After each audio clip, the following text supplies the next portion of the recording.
Hello student. आज हम व्यावसायिक संगठन विषय के बारे में अध्ययन करेंगे। व्यवसाय का अर्थ, मीनिंग ऑफ बिजनेस। हम यह देखते हैं कि समाज के प्रत्येक व्यक्ति को अपने दैनिक जीवन में जीविकोपार्जन हेतु कुछ न कुछ आर्थिक क्रियाओं संपन्न करनी पड़ती हैं। उसकी भौतिक आवश्यकताओं की पूर्ति होना परम आवश्यक है, क्योंकि उनके बिना जीवित रह सकना संभव नहीं है। यहाँ तक कि आध्यात्मिक चिंतन भी भौतिक आवश्यकताओं की पूर्ति के उपरांत ही संभव है। इसलिए प्रत्येक व्यक्ति को कोई न कोई आर्थिक क्रिया निष्पादित करनी पड़ती है। व्यवसाय भी एक आर्थिक क्रिया है। इसके विभिन्न रूपों का हमारे दैनिक जीवन में आर्थिक प्रणाली से इतना सीधा और घनिष्ठ संबंध है कि संभवतः शायद ही ऐसा कोई व्यक्ति होगा जो इससे परिचित न हो।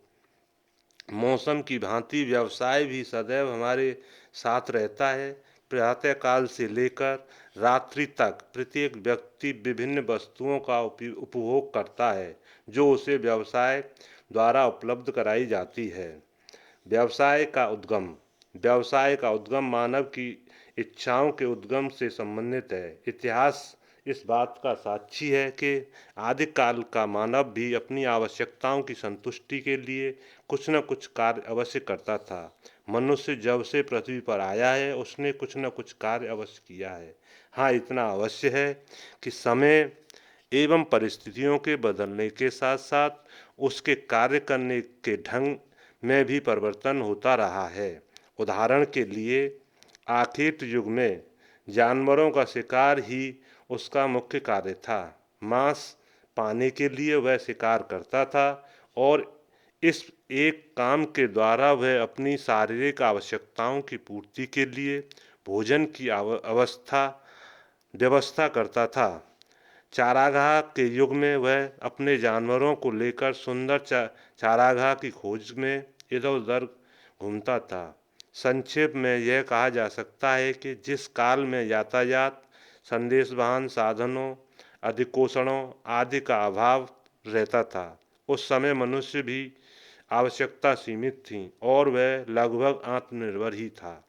वह जो कुछ उत्पादन करता था वही उपभोग करता था, अर्थात उत्पादन तथा उपभोग के केंद्र में दूरी नहीं होती थी। इस समय तक व्यावसायिक इकाइयां लगभग पूर्णतः सकल स्वामित्वों द्वारा ही चलाई जाती थीं।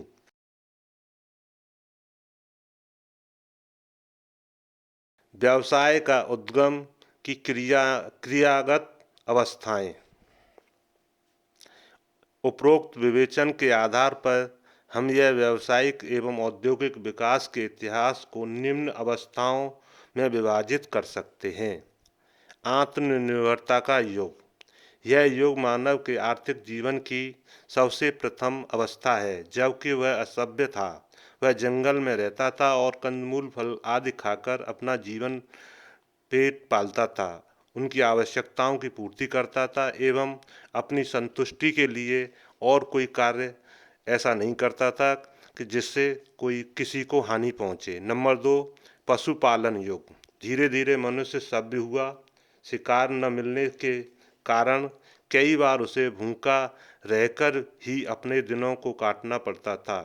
इस प्रकार दुखी रहने के कारण उसने अपनी आवश्यकताओं की संतुष्टि के लिए नवीन मार्ग निकाले। उसने सोचा कि यदि जानवरों को मारने के स्थान पर उन्हें पाला जाए तो अधिक लाभ होगा, क्योंकि एक दिन ऐसा भी आ सकता है कि जानवरों का नामो निशान ही न रहे। परिणाम स्वरूप उसने जानवरों का पालना शुरू किया। जानवरों को अपने साथ लेकर चारागाह की तलाश में वह इधर उधर घूमने लगा। इस प्रकार इस युग में भी वाणिज्य का उद्गम नहीं हो सका। इसका कारण यह है कि इस युग में अधिकांश लोग स्वावलंबी थे। नेक्स्ट नंबर 3, कृषि युग, एग्रीकल्चर एज। धीरे धीरे मनुष्य की सभ्यता में विकास हुआ। जब वह अपने जानवरों के साथ चारागाह की तलाश में विभिन्न स्थानों पर गया तो उसने वहाँ पर पौधों को अंकुरित होते हुए देखा।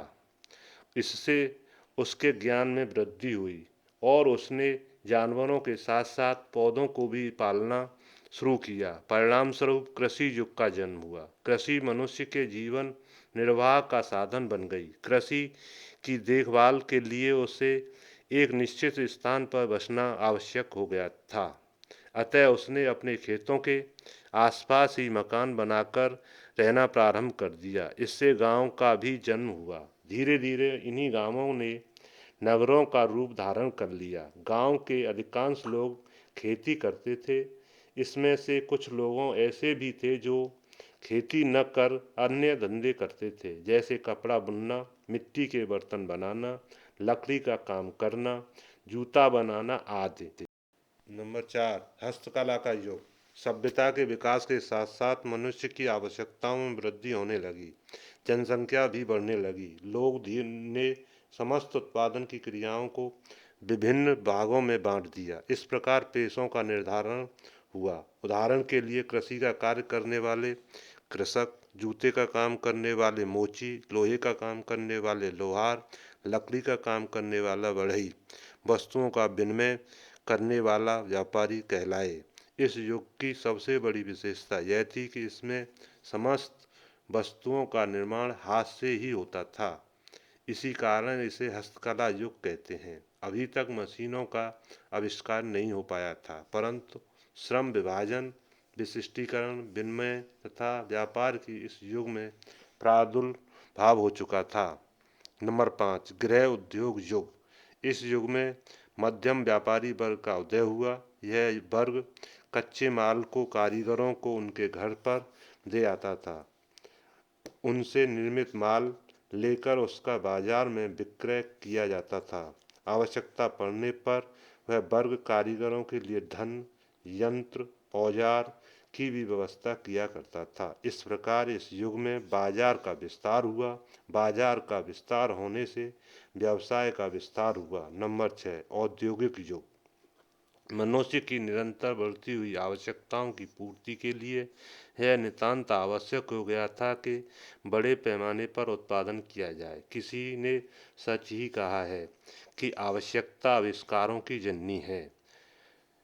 इस युग में नए नए आविष्कारों ने बड़ी बड़ी मशीनों का प्रयोग होने लगा। इस युग में उत्पादन की विधियों में इतने विचित्र और चमत्कारपूर्ण परिवर्तन हुए कि लोग इसे औद्योगिक क्रांति का युग कहकर पुकारते हैं।